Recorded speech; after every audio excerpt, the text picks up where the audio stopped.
Hi guys, it's Margie the Bootleg Knitter. How are you? Today is February 1st and it's been 1 month since my last podcast. And I'm sitting here in front of my fire.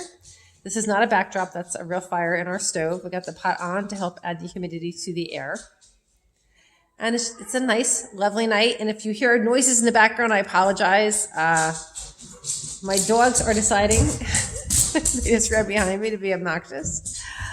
Of course, this is the third time I'm trying to film. So the first time I was doing great, and then my daughter called, and that's fine because she had a very stressful day. My little baby granddaughter was at the local children's hospital in Philly today, diagnosed with juvenile arthritis. It's JIA, juvenile something arthritis. So she had to call me when she got home, which she should have, and it was great to talk to them. And I will see them this weekend, so it's all good. I'm just glad it's not anything more serious. So I'm a little tired. It's almost my bedtime, even though it's only going on 8 o'clock, because my husband and I got new baking jobs at a farmer's market in Reading, Pennsylvania, at the Fairgrounds Market. So if you are ever in the Reading area on a Thursday, Friday, or Saturday, come on into the Fairgrounds Market. Right now, we are still called the Half Dozen Cafe, but we are changing our name to Molly's Corner because it's a new owner. So yeah, so I have to get up at 4:30 and bake the cupcakes. So I'm getting a little tired now because I'm actually getting used to going to bed early, stifle a little yawn there. So let me talk about my yarn acquisitions. So my first yarn is from Arkansas Yarn Company, and someone had posted about it on Instagram. And this is the first yarn. It says Illimani Amele, A-M-E-L-I-E. I don't know. It's mulberry silk, baby alpaca merino, 164 yards. And you can see how soft it is. It's a little bit darker pink than it's showing up on the camera. I will tell you, however, do not wear black if you decide to sit and roll this into a ball. We're in the car and we're going to the airport, and I'm like, all right, I'll just sit and roll this into a ball while we're driving in the car, because what else am I going to do, you know? And I was covered in white fuzz. So I have 2 of these. So I'm definitely going to make a scarf or something. I'm not a big, no offense to cowls, I'm not a huge cowl fan. I just don't like the way they lay a lot of times. So I prefer scarves. So my next acquisition is also from Arkansas Yarn Company. And what first caught me about this yarn was its name, because in the name is margarita. And who doesn't love a nice margarita? So this is, again, Arkansas Yarn Company. It is Blackberry Margarita Sparkle DK. And you can see the sparkles, how beautiful. And I'm really glad this is showing up, because a lot of times it does not show up on the camera, but this time it is. Lovely, right?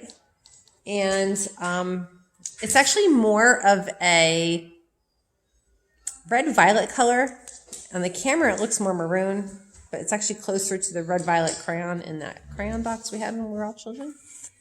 And so I actually got a big bag of this, and I plan on designing, I have in my head a picture of like something really lacy and frilly and girly, which is totally not me, honestly, because I'm like, give me my yoga pants, give me my sweatpants, give me my jeans and flannels, hoorah. Well, because, you know, a lot of times I'm either like in the pool swimming, or I'm, you know, baking now, or I'm at CrossFit. Shout out to, here we go, ready? CrossFit Crossing in Wyomissing, PA. They're my peeps, my tribe. They're awesome. Great place to go work out. Okay. Next acquisition is from Claudia at Cedar Hill Fiber Farm. Here you go.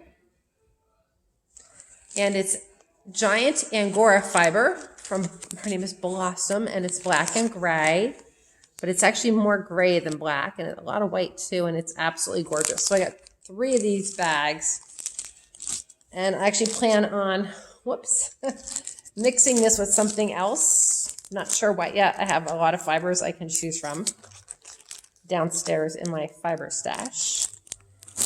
And I'm going to spin that and make something lovely out of it. I still have a lot of other things to spin.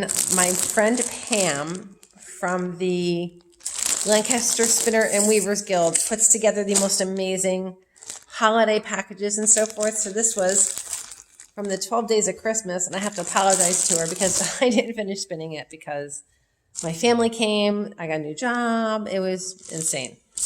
So Pam's business name is Shepherd's Gate in the Willows and Woolly Needles. Her Etsy shop is Woolly Needles. Woolly, W-O-O-L-E-Y, K-N-E-E-D-L-E-S, Woolly Needles. That's her Etsy shop. And so she has some really nice fibers. And she's thinking about buying one of my spinning wheels because I have two CPWs, which is a Canadian production wheel. So I dropped one off at her house the other day, and she's test driving it right now to see if she wants it. So because I went out of my way and dropped it off at her house, she's such a beautiful person. So Pam, if you watch this, shout out, baby. So she gave me this beautiful fiber. It is BFL bamboo and lotus flower. Absolutely gorgeous. Really soft, so it's definitely going to be next to skin as well. And I spun up a bobbin last night. So my CPW, the one that I have still in my house, only has like that. I have that one bobbin for it. That's it. That's the one thing when you get antique wheels, a lot of times that's the only bobbin you have for it. So then what do you do? With the fiber, one thing I do is I put it on a toilet paper roll. Improvise, adapt, overcome, baby. So, and I'm a little silly, I'm a little tired. So I spun up last night, and you can see the little hairs coming off, the little fuzzies. It's going to have a beautiful halo, and I am going to double ply this with the next batch that I'll probably spin on Sunday because I have to work the next 4 days, and I end up doing like a lot of hours in 4 days, and I'm exhausted when I come home. Sometimes I just come home and I sit here like this because I'm so tired. I'm not kidding. I'll put a book on and just be like,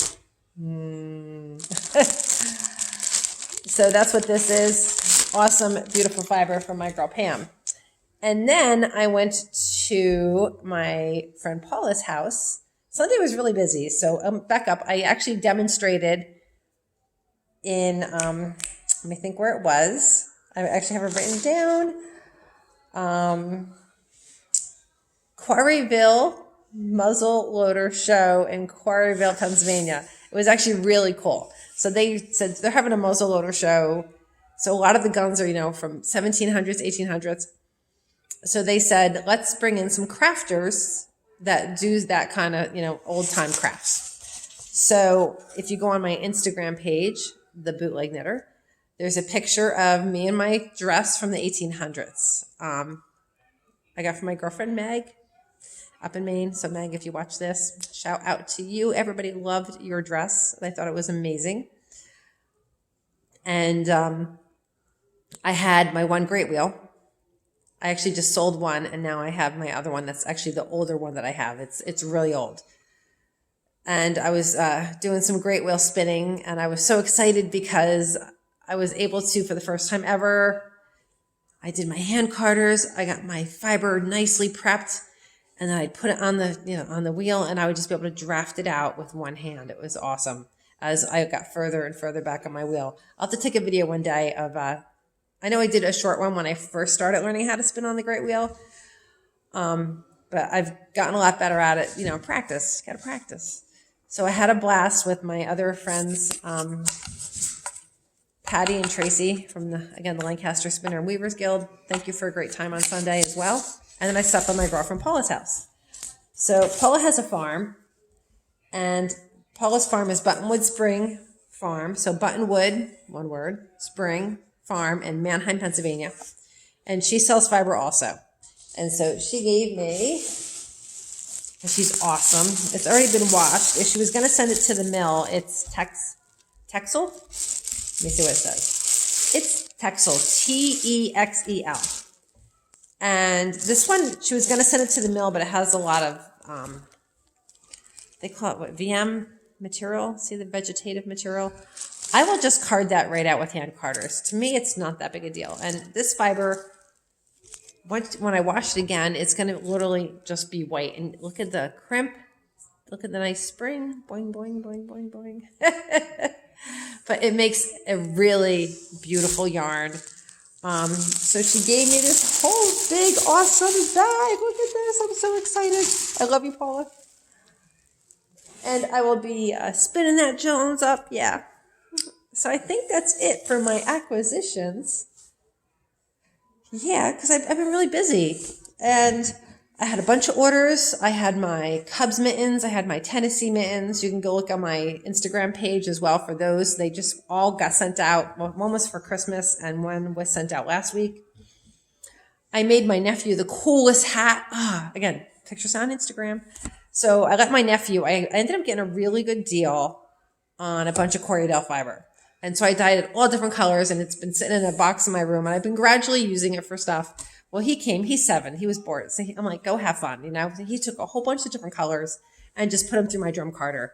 So it was just like this mishmash of colors. And I'm like, all right. So I spun it into a yarn and I made him a hat, and it came out so fun. It's just all different colors.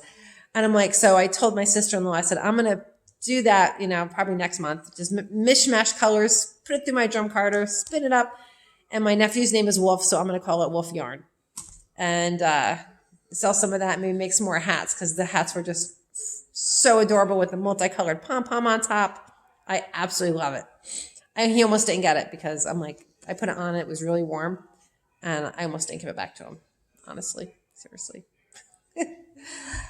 So then I had an order from my friend Audrey. And again, Audrey, if you watch this, I love you. Thank you for the summer when we were visiting and we went to dinner down in Charleston. So much fun. So she wanted a pair of fingerless gloves. And I went into my stash and I'm like, I don't have any colors that I like for Audrey. Like, I'm looking at, and it wasn't speaking to me. You know what I'm saying? The yarn wasn't talking. So I'm like, all right, so I had some blanks, excuse me, and I dyed them up, and this one came out a little darker than the one I used. So this is the one I ended up using. Can you see them? Okay, hang on. And let me put them on. So I lined it with fleece. Very nice, right? Just simple little ribbed fingerless glove. Dude. And they have had a very cold winter down in the Carolinas, and she works outside a lot of times doing security for stuff. So she said, you know, I don't want mittens, but if you could just make me some fingerless gloves, that'd be really nice. So these are her fingerless gloves, and you can put your fingertips in if you want. So I try to make them always like a little bigger, so hopefully they fit her good. So you can put your fingers in if your hands get cold. And then she asked for a matching headband. So here is her matching headband. A little off center. It's okay. There we go. Get my hair bubble down. So this is Audrey's headband and her matching mitts. I think they're really cute. So I just finished that. So I've had a decent amount of orders this month. And I made my brother a hat as well, and I finished my sister-in-law's mittens. So in this month I had my finished were the sailboat mittens I made for my sister-in-law, a hat for my brother, a hat for my nephew, the Tennessee mittens, and this. So that's 6 items that I finished off so far this year. So I'm pretty happy about that. There you go. Oh, so what else is new? Oh my God, I did my first Sheep to Shawl live competition. It was so much fun. It was at the Harrisburg, they call it the farm show. So if you say, oh, where are you going? You say the farm show, it actually also refers to the building. So you think farm show should be an event, but it's also the building, whatever. And actually, they're actually famous for their milkshakes. And I did have one of their milkshakes. It was so good. I had the chocolate, and it was probably imagine Hershey syrup out of the bottle, but in a milkshake. That's what it was like. It was so good. And so if those that don't know what sheep to shaw is, they bring a sheep in. The shearer shears it right there. We grab the fiber. A bunch of us we've ended up flicking and combing the fiber because it was a Leicester long wool, so it was up to that big. The length of the fibers were long. So you can't do them with hand carders because they're just too long. So I ended up being like the main flicker. So for 2.5 hours, I'm flicking the fiber, combing the fiber, brushing the fiber, 2.5 hours on a Wednesday, right? And then I would put it in the bowls of the people spinning, and then they would spin it, and we had somebody plying it, and then they would get it to the weaver, and the weaver did the shawl. So you had 2.5 hours from the time the shearer began to shear the sheep to take the fiber and comb it and spin it and make a shawl. 2.5 hours. So our shawl won like the award for like people voted what shawl was their favorite, and we won that award. So that was really, really awesome. We didn't win the competition, but we felt that People's Choice Award, that was really cool. And so that was on a Wednesday. And then Friday, right, I go in the shower, and like right here was literally, I'm not kidding, like up to here on both sides of my neck. So these muscles, your lats right here, huge. I was like, when they say weight, guys that do weights and stuff, they talk about the swole. Well, I was swole, and it wasn't fun. Like it hurt to touch. So I had a chiropractor appointment that Friday, and I go to the chiropractor, and he's like, "What did you do to yourself? Oh my God." And I'm like, "Oh, I had sheep to shawl. Do you know what that is?" And he goes, "That's when you do the whole sheep shearing shawl thing, right?" I'm like, yeah. But I said, 2.5 hours, I did this. And, and I was trying to, keep proper posture. So it really hit right here. So he, did a back adjustment, iced me down, and then it felt a lot better. So we're already planning to do Maryland sheep to shaw. We can't wait. We're thinking of we decorated our area. So we had a birthday party theme. So we had like a big banner. I made birthday cupcakes. We had a birthday table all set with the birthday cupcakes. It was so fun. So for the next one, we're already like planning. I'm not going to tell you what our theme is, but I already have all the set designs set in my head, and we already talked about it. We're so excited. We can't wait. So yeah, I did sheep to shaw. What else? I think that's it in my list. I don't think I have anything else right now. That's pretty good, right? So I'm doing the Unity knit and crochet along. So it's UNITYKCAL. Hashtag that. I'm also doing the Two Sisters and Some Yarn Make Along. So it's Two Sisters and Some Yarn Make Along. TSASYMAL. And I'm also doing another one. It's CL. Oh, you know what? I can't read my writing. What did I write? Oh, here it is. Okay, it's CLFAMA. 1. No, sorry. My bad. CLFAMAL. Q122. Yeah. So I think that's it, guys. Hopefully I'll see you next month, and I'll have some more yarn made, and hopefully I'll have some to show you. And hopefully I'll have some more finished projects to show you. I actually have only one thing on the needles right now, and I don't have it. It's, excuse me, it's downstairs. It's, I have a sweater that I started. I showed it like a couple podcasts ago, and I totally forgot to grab it. And I sound a little stuffy today, but so I'm allergic to mold. And we have a fire going, and when I go down and pick up the wood and carry the wood, it's like right there. And there's always some, mold in the wood. So anytime I do that, I always get, a little stuffy in the nose from the wood. But that's okay, right? And so I got to get up at 4:30 in the morning and go make the cupcakes. And so hopefully I'll see you soon. Maybe I'll do it another podcast, and if not a week or two, then probably a month. Because like I said, work has definitely put a damper into my knitting spinning time. But that's okay. So you guys have a great day, and I'll see you soon.